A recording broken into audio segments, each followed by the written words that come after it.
ఒక రిలేషన్షిప్లో అతను డైరెక్ట్ ఇంటికి కూడా వెళ్ళిపోతుంటాడు. ఆమె కొంచెం మద్యానికి బానిస అవడం, ఈ పాప ఇతను చేసేటువంటి అఘాయిత్యాన్ని తల్లికి కూడా చాలా సందర్భాలు చెప్పడం జరిగింది. అమ్మా, మన ఇంటికి వచ్చే అతను ఈ రకంగా చేస్తున్నాడు అని. కానీ తల్లి దానికి ఎక్కడో కూడా కూతురికి సపోర్ట్గా నిలబడలే. చాలా బాధాకరమైన విషయం అండి. ఎక్కడా కూడా తల్లి మద్యం మత్తులో ఉండి ఏ రోజు కూడా కూతురికి సపోర్ట్గా ఒక తల్లిగా తన బాధ్యత నిర్వర్తించలే. ఏముందిలే అని అతనికే సపోర్ట్ చేసింది.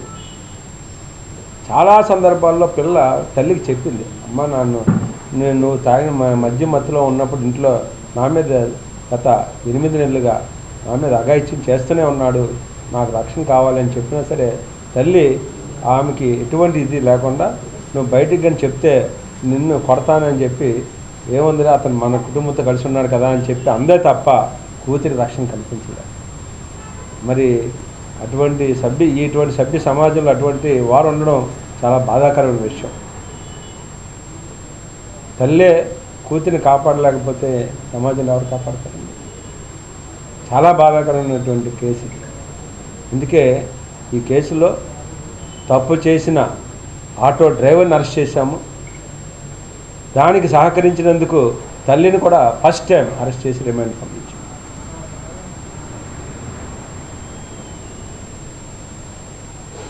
కాబట్టి నేను ఈ సమాజంలో మన ప్రజలందరికీ మా అప్పీల్, మన ఇటువంటి ఆటో డ్రైవర్ని మన పిల్లల్ని పంపించినప్పుడు అందరూ కూడా అప్రమత్తంగా ఉండాలి.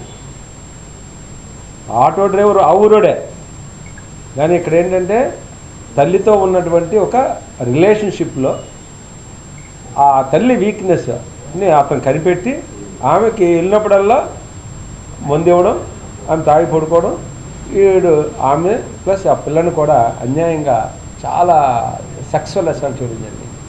మాకే బాధ అనిపించింది. ఆ ఊళ్ళోకి వెళ్ళాక అటువంటిది పునరావృతం కాకూడదు ఎప్పుడు కూడా. పోలీసు ఈ విషయంలో మా ఎస్పీ గారు చాలా కఠినంగా ఉన్నారు. ఈ విషయంలో మేము చాలా కఠినంగా ఉంటాం.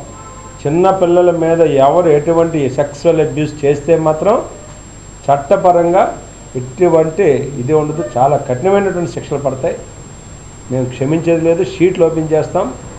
మేము ప్రజలకు కూడా నేను వెళ్ళినప్పుడు మార్నింగ్ రిక్వెస్ట్ చేశాను, ఇటువంటి వ్యక్తుల్ని సమాజం మీ ఊళ్ళో ఉన్నప్పుడు మీరు అబ్జర్వ్ చేయకపోవడం కూడా మీ తప్పు, మీరు అందరూ కూడా దీన్ని వ్యతిరేకించాలని ప్రజలకు కూడా నేను చెప్పడం జరిగింది ఆ ఊళ్ళో. కాబట్టి ఈ కేసులో ఆ ఆటో డ్రైవర్ని అరెస్ట్ చేయడం జరిగింది. ఆ ఆటోని కూడా సీజ్ చేశాము. అలాగే ఇతనికి సహకరించిన తల్లిని కూడా, ఈ అమ్మాయి తాలూకు తల్లిని కూడా అరెస్ట్ చేసి మనకు పంపించింది.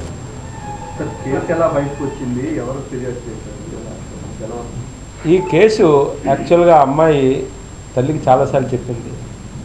ఒకరోజు ఈ తల్లి ఉంది ఇంట్లో, ఈ అమ్మాయి కూడా ఉన్నప్పుడు తండ్రి డ్యూటీ నుంచి వచ్చాడు. వచ్చేదానికి ఇటు పారిపోయాడు. అప్పుడు చూసి వెంటనే గట్టిగానే నమ్మాయించాడు.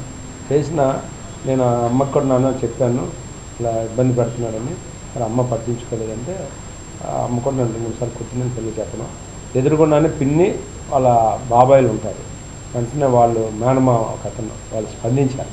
అదే కళ్ళు ఎదురుగుండా చిన్నపిల్లకి ఎదుగుతాను, వీళ్ళు వెంటనే తీసుకెళ్ళి ఒక హాస్టల్లో కూడా పెట్టడం జరిగింది. పెట్టినా మళ్ళీ ఆటో మార్చినా ఈ ఆటో డ్రైవర్ ఏం చేశాడంటే ఇంకో ఆటోలో ఎలాగ వెళ్తారని ఆ ఆటోని మానిపించి మళ్ళీ ఇతని ఆటోలోనే ఎక్కించుకుని తీసుకెళ్ళిన పరిస్థితి వచ్చింది. దాంతో ఈ మేనమామ బాబాయిలు కొంత క్షోభ చెంది ఇటువంటి వాడిని మనం క్షమించకూడదని వెంటనే పోలీస్ స్టేషన్కి వచ్చి కంప్లైంట్ ఇచ్చారు. ఆ పాప కూడా ఇవ్వడానికి సిద్ధపడింది. ఎందుకంటే అమ్మాయి చాలా హ్యూమిలేట్ అయింది. చిన్న వయసు అండి, 13. చాలా సంతోషపడాలా అమ్మాయి బయటకు వచ్చి చెప్పినందుకు. వెంటనే వాళ్ళ మామయ్య వాళ్ళ బాబాయిలు పిన్ని వచ్చి ఆ అమ్మాయిని తీసుకుని వచ్చి కంప్లైంట్ ఇచ్చారు. ఇచ్చిన వెంటనే ఎస్ఐ గారు కేసు నమోదు చేయడం, దాంట్లో డిఎస్పీ దర్యాప్తు అధికారి కాబట్టి నిన్న వెళ్ళి అంతా ఇన్వెస్టిగేషన్ చేయడం. తల్లి తప్పు కూడా చాలా క్లియర్గా కనిపించింది. ఆటో డ్రైవర్ అంటే ఎలా తప్పు చేశాడు, వాళ్ళ ఇంటికే వెళ్ళి అఘాయిత్యం చేయడం మళ్ళీ కాదు. సో అందుకని ఇమీడియట్గా అరెస్ట్ చేసి ఇద్దరిని రిమాండ్ పంపించారు.